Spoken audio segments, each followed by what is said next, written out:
আমরা এমন এক বাংলাদেশে বসবাস করতেছি যেখানে আপনি যদি আহ, মানে 18 বছর বয়সের আগে বা ওই 16-17 মানে সরকারের যে বিধিনিষেধগুলো দেওয়া আছে যে এজগুলোতে বিয়ে করা যাবে না, ওই এজগুলোতে যদি আপনি বিয়ে করেন তাহলে আপনার জন্য কঠোর থেকে কঠোরতম শাস্তি আপনার এগেনস্টে তারা প্রয়োগ করবে, আপনাকে জেল জরিমানা সহ ইত্যাদি ইত্যাদি তারা করবে। বাট আপনি যদি কোনো একটা রেপ করেন, আপনার এগেনস্টে সেরকম কিছুই করা হবে না, বরঞ্চ বলা হবে কি, আহ, আমরা যে ওই কনভিক্টের যে কনভিক্টেড তার এগেনস্টে যে আমরা কোনো একটা কিছু করব, সেটা যদি খুব অমানবিক হয়ে যায়। আমরা তো আর মধ্যযুগে নাই। মূর্খ মানুষ মানে মানে এই ধরনের গণ্ড মূর্খ, মানে সোজা ভাষায় বলতে গেলে এদেরকে মানুষ কেন যে মানে তাদেরকে রাষ্ট্রীয় পর্যায়ে সবচেয়ে ঊর্ধ্বতন জায়গার মধ্যে যে আজকে আপনি যাদেরকে মানে যতটুক জ্ঞানীদেরকে দেখতেছেন, মানে যতটুক শিক্ষিত, মানে সেই আমি আমি মনে করি না তারা অ্যাকচুয়ালি শিক্ষিত। কারণ কোনো শিক্ষিত মানুষের পক্ষে এই ধরনের কথা বলা টোটালি ইম্পসিবল। যে তারা নিজেদেরকে মডার্নাইজ ক্লেম কইরা ওইখানে আরো মানে ডিমডার্নাইজ কালচারাল গুলো এখানে ইনভলভ করবে। এই ধরনের একটা সময়ের মাঝে আমরা আহ, সময় পার করতেছি। You can call it it's a so much crisis moment for Bangladesh. And আমার আমার যে মূল মেসেজটা মানে আমি দেওয়ার দিতে চাচ্ছি সেটা হলো, আজকে আপনি যাদেরকে মেট্রিক পাস কাউকে পাইছেন, আর কিছুদিন পর ওইটাও পাইবেন না। দেখবেন সরাসরি ক্লাস নার্সারি ড্রপ আপ অথবা ক্লাস প্লে ড্রপ ছাত্র আপনার দেশ পরিচালনা করবে।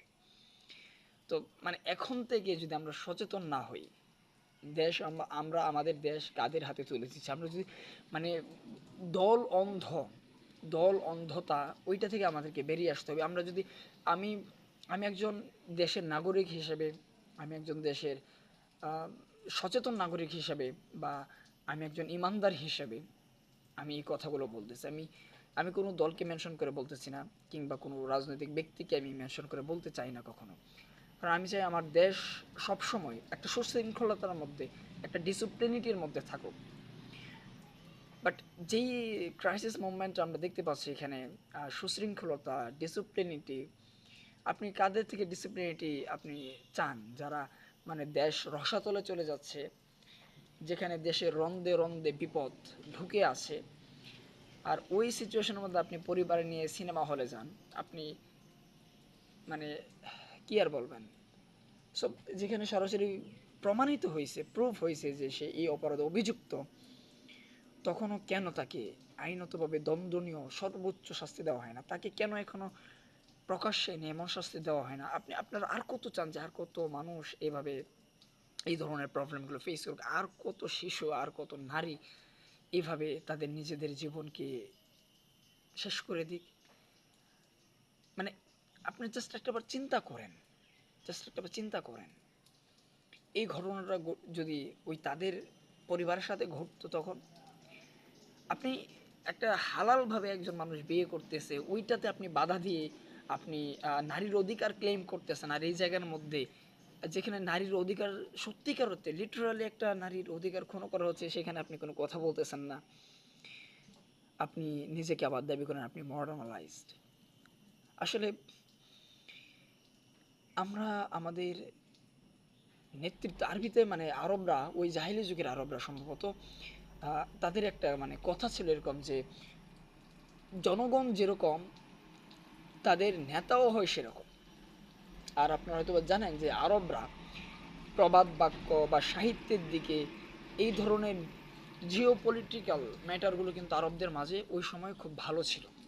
এখন আর অবস্থা কীরকম এটা সবাই জানেন, বাট ওই তৎকালীন সময়ে যেরকম আরবিতে একটা প্রবাদ আছে এরকম যে নাফসুল ইসলাম আসাওয়াদাতুল ইসলাম, যে ইসলামের ব্যক্তি সত্তাই তাকে নেতৃত্ব স্থানীয়তে আসীন করেছে। ওই জাহিলি যুগের কথা, এখনকার না।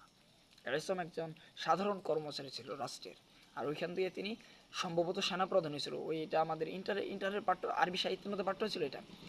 তো জাস্ট আপনি চিন্তা করেন যে মানুষ যে শুধু শিক্ষিত হলে যে বিষয়টা এরকম না, তাকে অবশ্যই দক্ষ হতে হবে, এবং চতুর্মুখী হতে হবে, মানে সব দিক দিয়ে তার মোটামুটি নলেজ থাকা প্রয়োজন। যদি একজন মানুষের পক্ষে এত কিছু জানা সম্ভব না, তো মোটামুটি একটু হলেও জানা প্রয়োজন, যেন রাষ্ট্র পরিচালনার ক্ষেত্রে সর্বোচ্চ দিয়ে তিনি চেষ্টা করতে পারেন।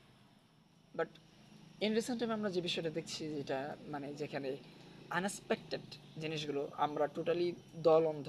আমরা আমরা যেই দল করি ওই দলে যদি মানে যত বড় বড় মহাপাপ করো, দেশ ধ্বংস করে ফেলো, ওইটা নিয়ে আমরা কোনো কথাবার্তা বলি না। তো বলে মানে ওইটা নিয়ে ঝগড়া করে আমার নেতার ছবি কেন পোস্টারে নাই, ব্যানারে নাই, এইগুলো নিয়ে আমরা আরও যুদ্ধ লড়াইয়ে নেমে পড়ি। এই দল অন্ধতা থেকে বেরিয়ে আসুন, না হয় আপনার সন্তানের সাথেও যেরকম কিছু ঘটবে না তার নিশ্চয়তা কে দেবে?